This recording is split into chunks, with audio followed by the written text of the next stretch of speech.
they're going to almost rehydrate in there. So I'm just send those nice golden roasted.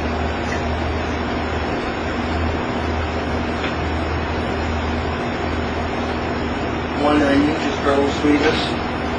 Some of the radish. And our chicken, which is done, by the way. Now we're just kind of finishing it. Some garlic.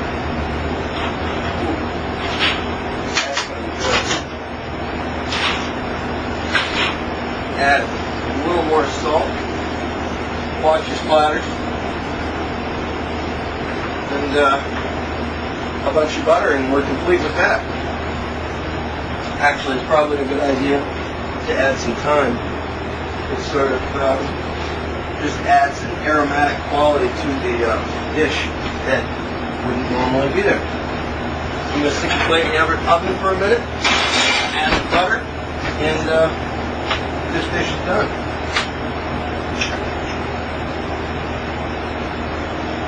Just let that swirl around, and when the butter's actually melted, the dish is done. Now. Okay, so these were those apples we just sauteed. This is that sauce. It's nice and syrupy. It has something called a nice nappe, and that's what coats the bottom of the skillet. So,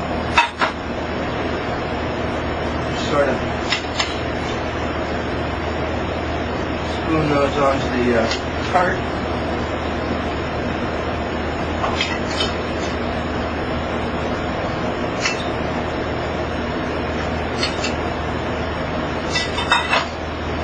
And then all we have to do is a scoop of ice cream and we're done. So, let's just do that.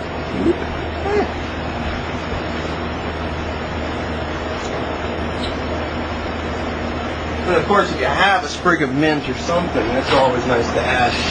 Let me see what I can dig up here real quick.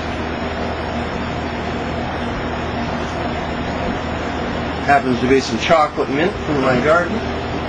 That was quite nice and just right like that. Dessert's ready to go. Salad's ready to go, and we're going to place the entree right on that.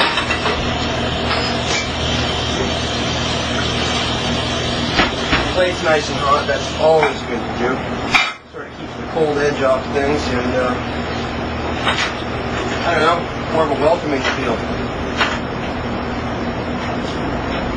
So, plating this.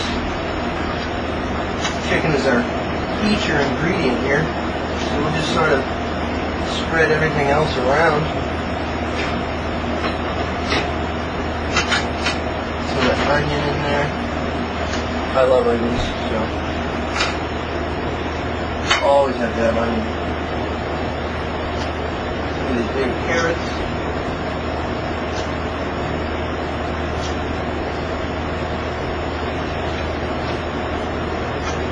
You may worry about this plate getting all dirty, and that's something you never have to worry about. You can always clean up.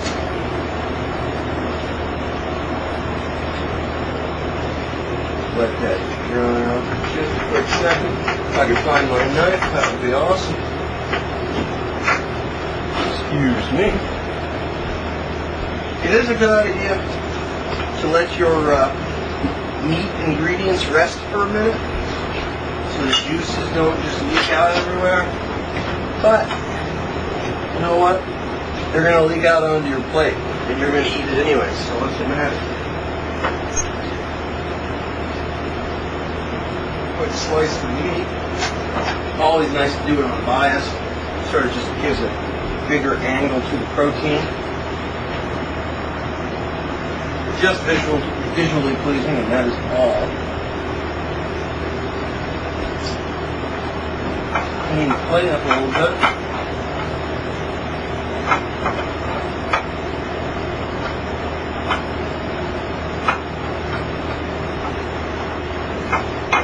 Another great thing about having a warm plate is your food's going to stay that much warmer for a while, which is very important. So some of that sauce that we just made, our red wine butter reduction, very nice. Just sort of spoon it over everything.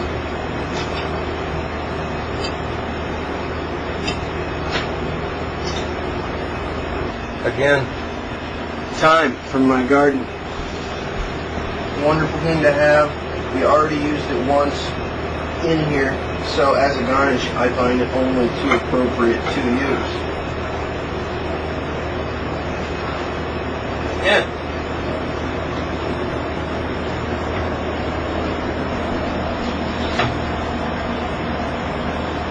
Well, there. I've got your food. Did I do all right with the key ingredient this time? Well, I think I'm going to have to taste it. We're going to have to taste it and find out. All right. All right. So, if we actually were 21 or more, I would recommend these wines for this particular meal because I cooked with both of them. And it's always nice to be drinking what you've already cooked with. Okay. So in the dessert, I used Chardonnay to cook with. This is a Carmenet Chardonnay. It's from the Carmenet Vineyards, and it happens to be a 2001 vintage. It's a pretty good wine. I would say that any wine is pretty good. It's all preference. In the chicken dish, I use this Blackstone Merlot. It has a very nice, smooth blueberry flavor, I suppose you could say, and I think it works very well for the chicken dish and for drinking. But we're going to enjoy some cranberry juice today.